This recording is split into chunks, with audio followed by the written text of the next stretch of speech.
I'm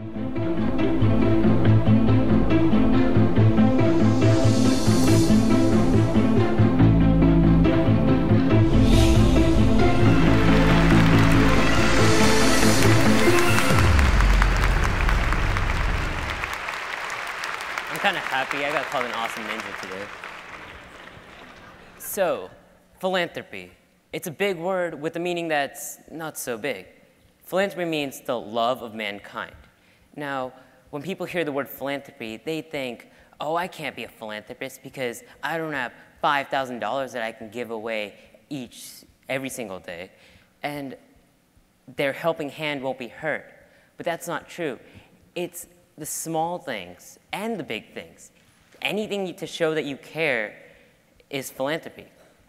And in the book The Lorax by Dr. Seuss, there's a quote in there: unless someone like you cares a whole awful lot about something, nothing's going to get done. It's not. And that coincides with philanthropy because everyone wants to change the world. Everyone wants to do something, but not everyone does. And my idea is, if you can get one person to do it, you can start a chain reaction that gets everybody doing it.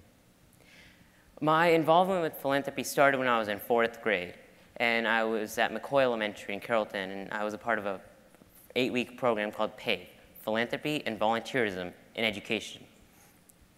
There they taught 9-year-olds about this tall the broad idea of philanthropy.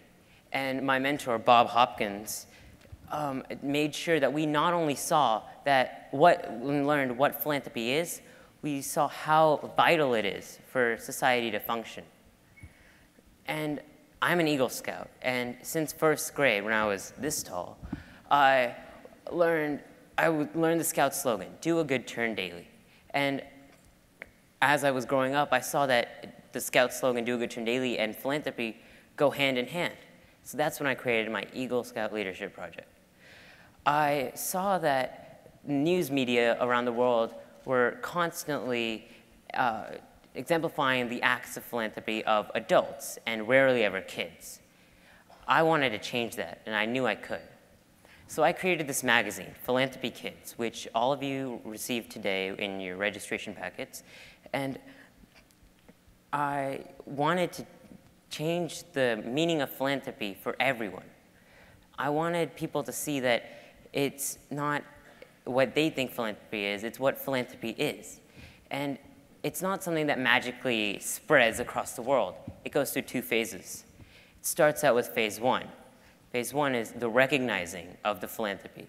People write stories and submit them into the magazine, and they feel appreciated, that someone sees what they see. Phase 2 involves the promoting of philanthropy. Kids that read this magazine are inspired. They see another kid, say he's 8 years old, doing something that changes the world, and they want to do something. And adults that read my magazine that haven't incorporated philanthropy in their everyday lives as much see that 8-year-old kids are doing things that they've never thought of doing, and they want to do it as well. So it grows and it keeps growing exponentially. And it's not just doing the same thing over. Because of all the diverse acts in these stories, people learn new ways to do different things. And I want you to think about what you've done today that's been philanthropic.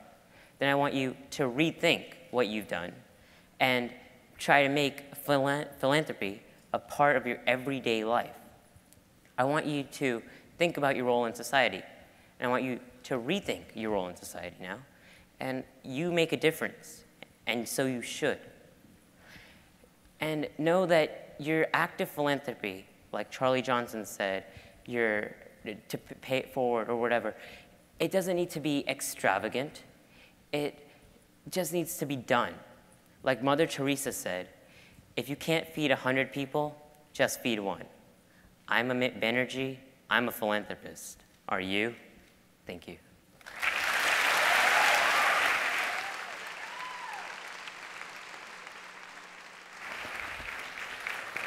So, pretty exciting. So we'll actually get, everyone gets a copy of Philanthropy Kids when you leave here today. I am so excited to read mine.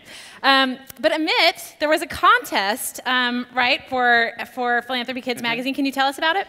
Okay, so we held a contest to where every participant of TEDxKids today submitted a story, and we judged the entries, and we got one runner-up and one grand prize winner. And can you tell us, why don't you tell us who the runner-up is first? The runner-up is Rebecca Shellen, and she talked. Is she here? All right.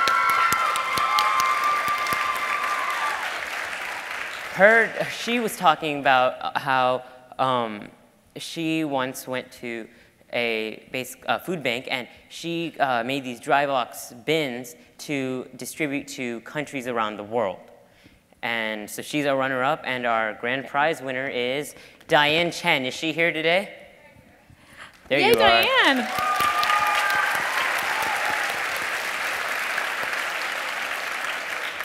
She created a club at her school where they raise awareness for hunger in the entire, globally, and they raise money through different fundraisers and give them to organizations like UNICEF and other organizations that help end hunger.